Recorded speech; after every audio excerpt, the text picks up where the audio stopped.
Monday, and it's time for an update. There's been a lot going on. Yeah. I have notes because it's been a whole week. So I want to start with a quote that I thought was pretty good for today. Be a creative partner in your life versus a reactive participant. That's a pretty good one. I like that one. I think I have been a reactive participant for a little too long this year.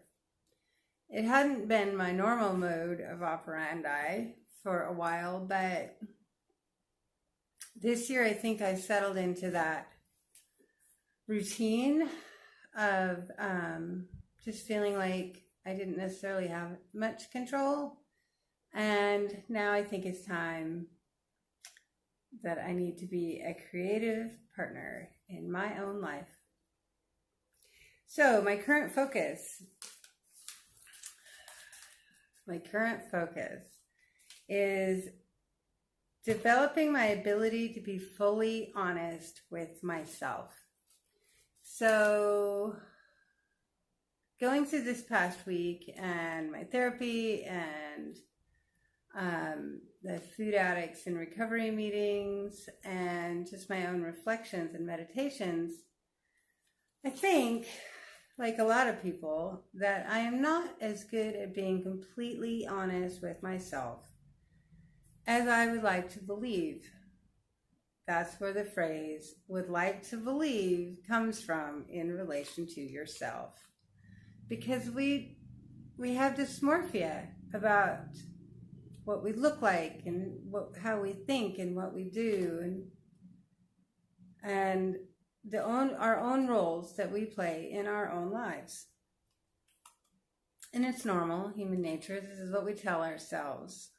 And it makes it easier to get through the day. But for me, it also means that if I'm not completely honest with myself, that I make poor choices that I justify. And ultimately, I don't honor the goals that I have in mind for myself. If I am also able to be completely honest and I get comfortable with it, the extension of that means that I have self-acceptance. By being completely honest and getting comfortable with it and having self-acceptance, then the benefit of that is that I'm able to look at my life and my choices with objectivity, and it will remove the shame, because there's a lot of shame that still drives how I feel about myself and the choices that I make. It still helps me hold on to fear, and I still make decisions based on fear or impulses that are triggered by shame. All of that is because I don't completely accept myself and my experiences in a positive way. So that is my current focus. And I think it's possible. I do. I think being really actually honest with yourself about what you do and why you do what you do, and is this choice in this moment really what I want to do for me and my goals, or am I choosing something right now that's motivated by either fear or shame or guilt or some kind of overcompensation? There's a phrase that I also heard this past week that I didn't share, that I don't remember the whole thing, but the phrase ended with, "The past has no power here." And that's a pretty good mantra all by itself. I wish I remembered the whole phrase. It was like a haiku. And it was good. But it ended with, "The past has no power here." And so I remind myself of that periodically as I go along. So the things I did last week, I told you I had a very full week coming up. Monday night after my update, I went to a grief group meeting at a meditation center. I was at a church, but it's no longer a Christian practicing church. It's a wellness center, a holistic wellness center. And so the meeting was actually run by a Buddhist. And so that actually worked out because I wasn't looking for a God-based program, and Buddhists don't push any type of God into anything. So there was a meditation that opened it, and then some sharing between people who had some very traumatic losses. It was intense, so intense, but it served a wonderful purpose. In sharing, I finally felt like I was sitting in a room of people who get it, that are listening, and I could cry, and I did. Like really like good cathartic cry, even though I was in front of people. And listening to other people's stories about their pain and what they're going through, although we're all so individual, it also helped me to realize that however I feel is okay, that I don't have to be over it. I don't have to hurry through this. I don't have to bury it. And however I feel is okay. The group meets once a month, which at the end of it, I wished was more than once a month, because I wanted to see all these people, or at least have this experience again soon. But I think once a month might be all right. After a couple of days of sort of processing how it felt to sit in that group and to talk so openly and to give feedback to other people who are also suffering actively in this moment with their loss, some of them much more traumatic than my own, as far as, on paper. It served as a great outlet, but it feels like I have sort of a place to put that now. So I have this heavy pain, and here's this ball of angst, and now I have a compartment for it. I can put that in a box. I can set it aside because I know now where I can go to take care of that when I need to. And I know maybe the visual doesn't work for you, but it does for me, actually, to say, okay, I'm going to put that ball in the box, and I'm just going to set it over there, because I can't live in that pain all the time. I can't hold that ball of angst all day, every day, and function and have my life be successful.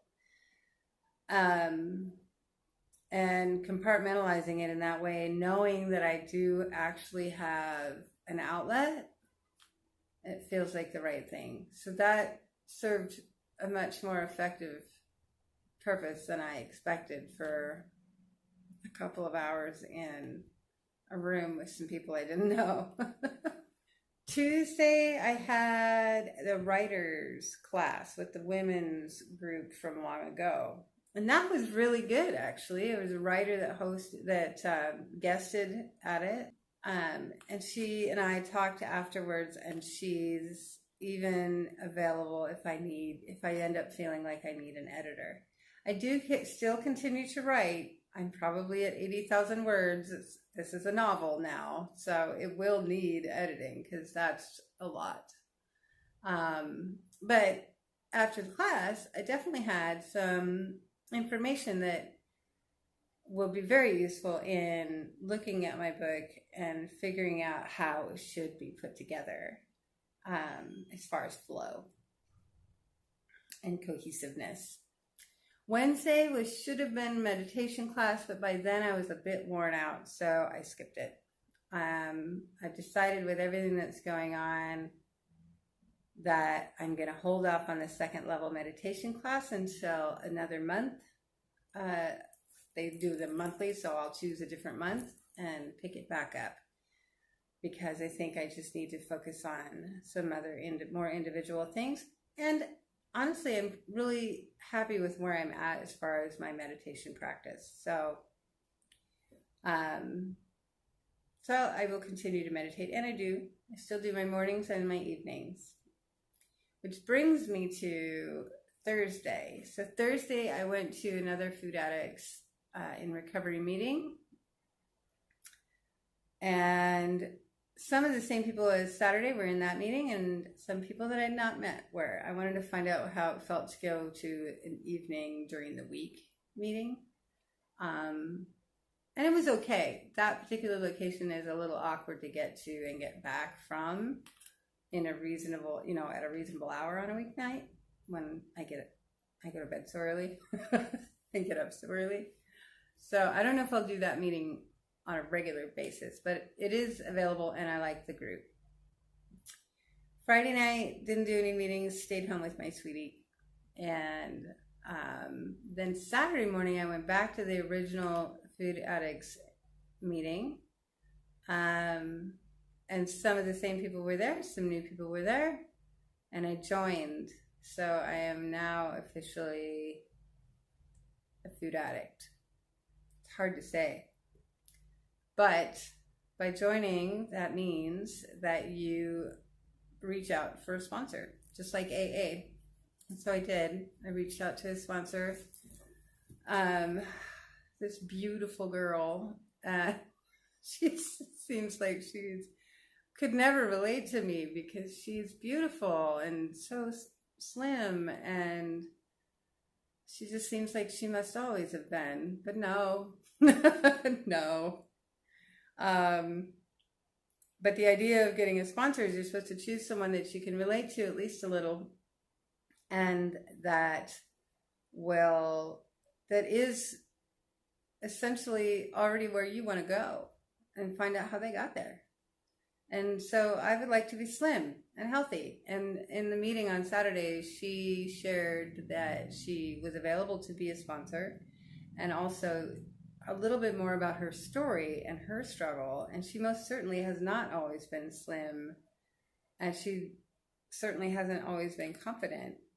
And she got there and using this program. And so, yeah, there's nothing gimmicky about it. There's no special anything. It's just regular food, but you eat based on set regular meal times in very specific portions.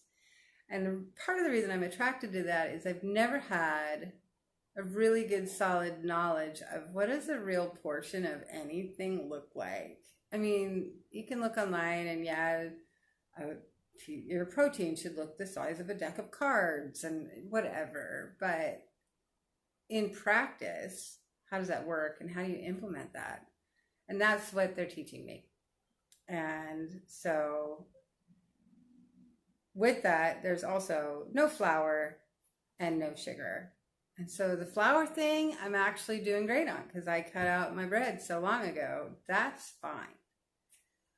But the sugar, as we know, that is so hard.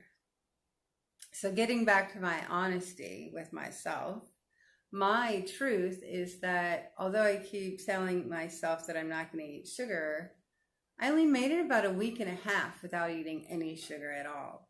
And then I'll just have one. I'll have one little piece of dark chocolate. I'll just have 2 of those. Oh, today was hard. Now I can have 3.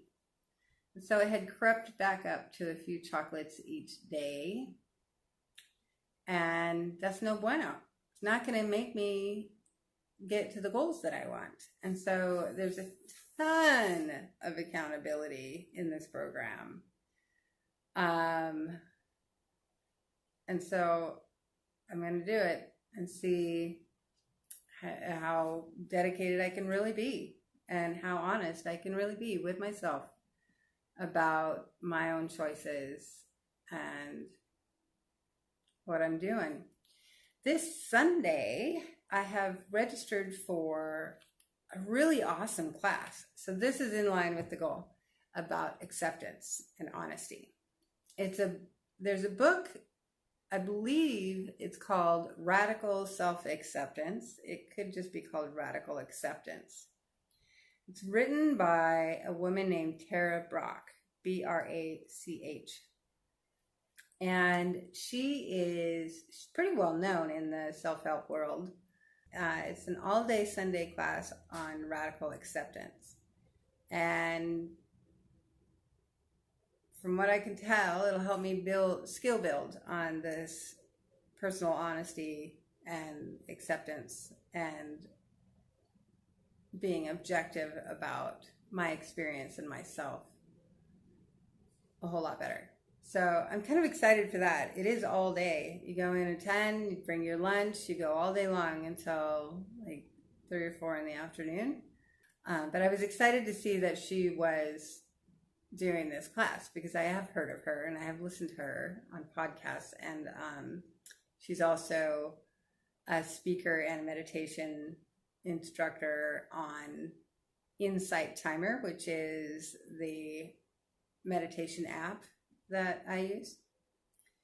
So it'll be interesting to meet her in person. So that's my week. Weigh-in day. What's my progress? I went to the gym one time. That was it. Thursday.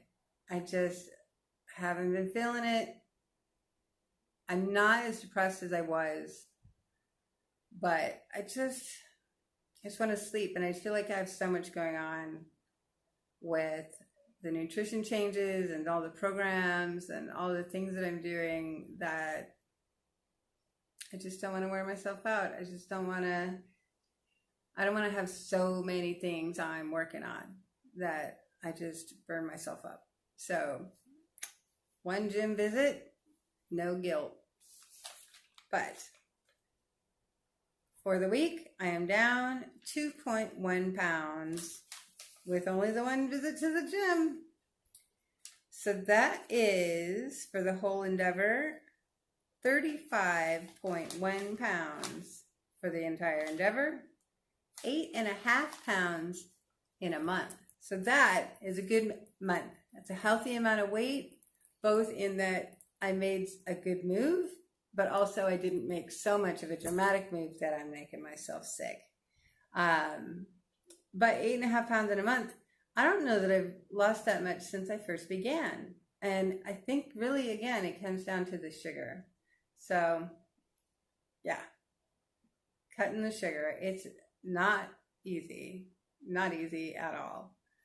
But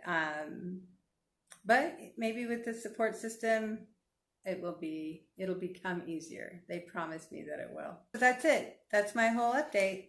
I have one quote to leave you with that we don't always do. We need to value ourselves to protect our own lives and our own health. We forget to do that all the time. Value yourself enough to protect your own life. So that's it. I'll see you guys later. See you next week.